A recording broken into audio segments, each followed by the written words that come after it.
right now, these are gelatin slushies that we made yesterday for day 3 of bioprinting. She's going to go ahead and open all of them and just gently set the lid on top just to make everything easier.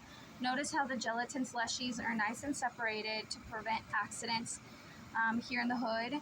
And then here we have the non-adherent 60 millimeter dishes. The non-adherent means that cells will not adhere to the bottom of the dish. This is for suspension cultures, so they are not cell culture treated. And we have to use these because our three-dimensional thing that we print, we want it to be floating around. We do not want it to be attached to the bottom because otherwise the cells will jump off of your three-dimensional structure and they'll start growing on the bottom of the dish instead of growing on your three-dimensional structure. That's why we need it to float and not adhere. Yeah, so she's going to go ahead and take 4 of these 60 millimeter non-adherent dishes and she's just going to set them in front of her. Okay, so she made sure that the tip didn't touch anything as she was bringing it out of the plastic. Okay, so now she's going to go ahead and start scooping the gelatin. You can flip it over completely, yeah. And just go crazy. You can rip it up, it doesn't matter. Okay, so we had to put the gelatins inside of the refrigerator for about 10 minutes at 4 degrees Celsius because they were starting to melt a little bit. And now we're ready to centrifuge.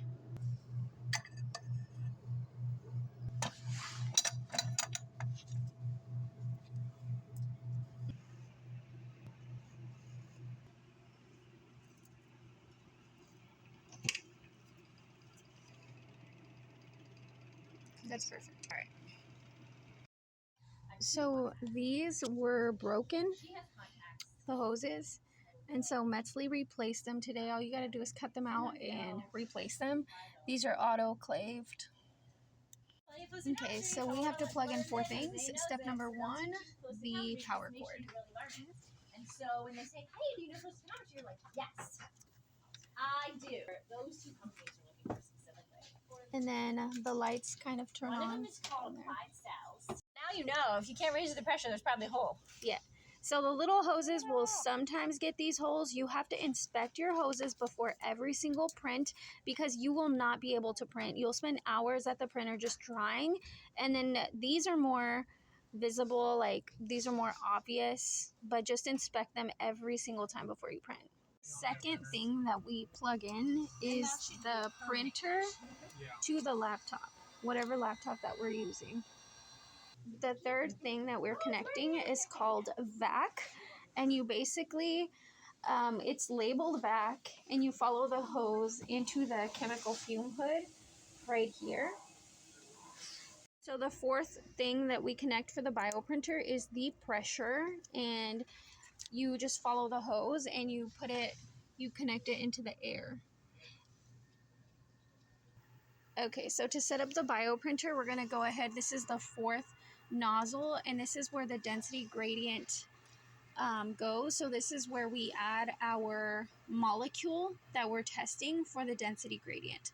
So this does print it. This nozzle is super skinny. It's just like a little needle, and it is able to print in the nanoliter range. And so we always print our molecule first. For example, we use VEGF in this lab, and that will be printed into the 3-dimensional space within the gelatin, and then we go ahead and print using our bio ink. And this is the nozzle for the bio ink. You want to autoclave all of these things beforehand. Yep, that's what that looks like. Okay. The fourth thing that we plug in is the air, and you follow the hose. This is the connection. That's what it looks like. And you plug this into the pressure hose on the bioprinter. This is the number 4 thing that you plug in, and then you check to make sure that head number 4 and print head number 3 are both at 3 psi, and then you can continue to set up the software.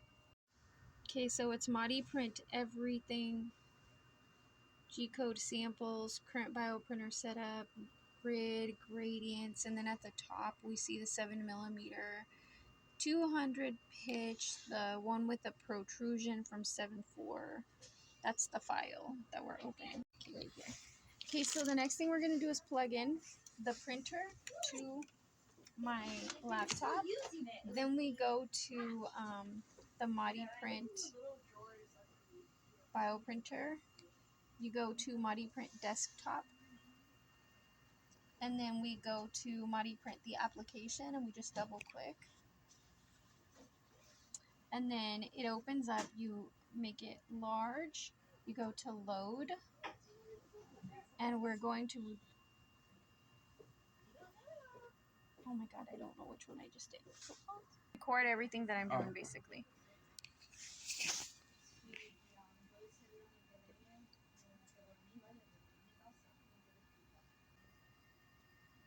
Because we checked, and that was the G-code samples. And then you go to that, and then Grid, back to grid. gradients. But it doesn't have the 7, it's supposed to be like 750. You did the protrusion ones. Oh, that, yeah. Yeah, 7mm.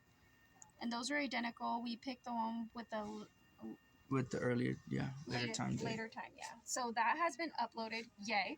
Okay. So then You completed control, print, and then now you go to control. control, home, execute. Okay, yeah. So now it's time to calibrate. So control, home. Do we have to put anything? Execute. Okay. Control, home, execute. So it's moving, it's doing stuff. So we haven't started calibration, it's doing its own thing for now, and then we have to calibrate the Z axis to the X for both of the print heads that we're going to be using, but basically I think we're good. That's so cool. You don't have to adjust the bed. Wow. Yeah, it's crazy.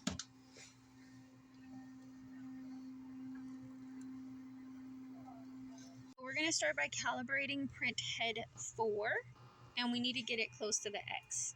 So over here, after we selected home and then execute, the printer did its thing, and now we're left here, and I'm going to go left, and I'm going to go 20, and then enter. Z. So I'm going to do 10. Enter. Oh my gosh. Okay. So I'll do like 5 at a time, just going forward. Got it. Okay. And I'll just do 5 again. Okay. Do 5 again. Just 5 at a time. Yeah. We'll keep going 5 at a time. And you can do like 0.001, and sometimes you have to. Like you have to be like almost touching the tape.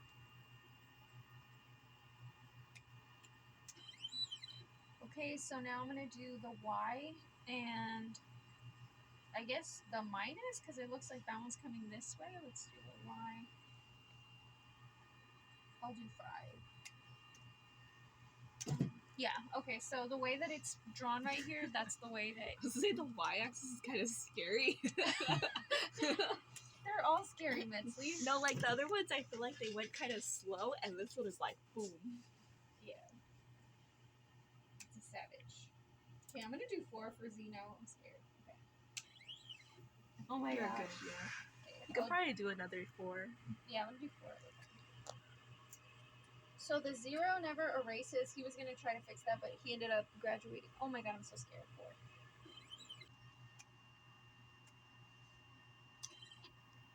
Okay, and then we need X. We're gonna go a little bit to the right. I'll do 1. Okay. 1.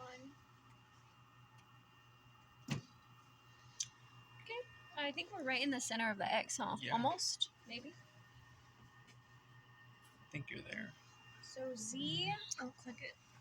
I'm gonna do 1 for Z. I'm scared, but I feel like we might be okay. No, let's Do do 0.5. 0.5. Okay, yeah, I'm gonna do 0.5 until we get as close as possible.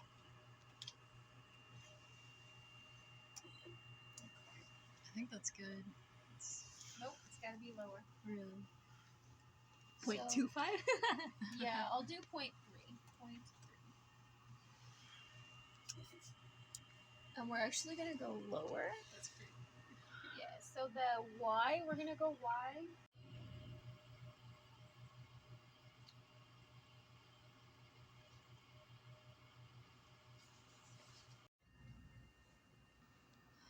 So now that we're done calibrating, we're gonna do set offset, and then we're going to save.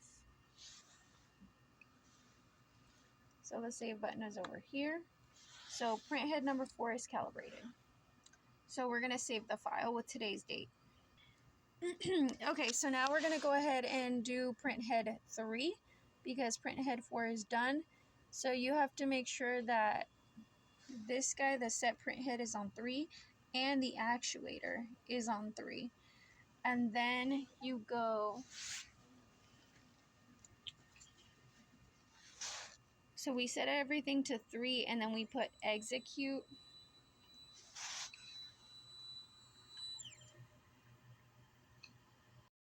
Okay, so we just learned this the hard way, but whenever you click and change your print head, you have to select execute. For the print head and the actuator, you select execute after each one. If you do not, then it's going to go back to print head 4. You take some of your bio ink. I'll just do a whole mill, who cares? Put this away. Hold this for me. The only other way to do it would be Oh, so right there. Okay. So we put the bio ink in there, and then you like close it up. I guess. So okay, we have to put the bio ink in first. Then you click. You go over here. Are we supposed to allow the tea touch the black, or does it not matter? The what? Like, see how this tea sits on the black part? Oh yeah. Go to control. So first we calibrate. Then no, first we add the bio ink. Then you go to control. You click open. And then you execute. And then you stop. Close. So open, execute, close. The goal is to get like one droplet.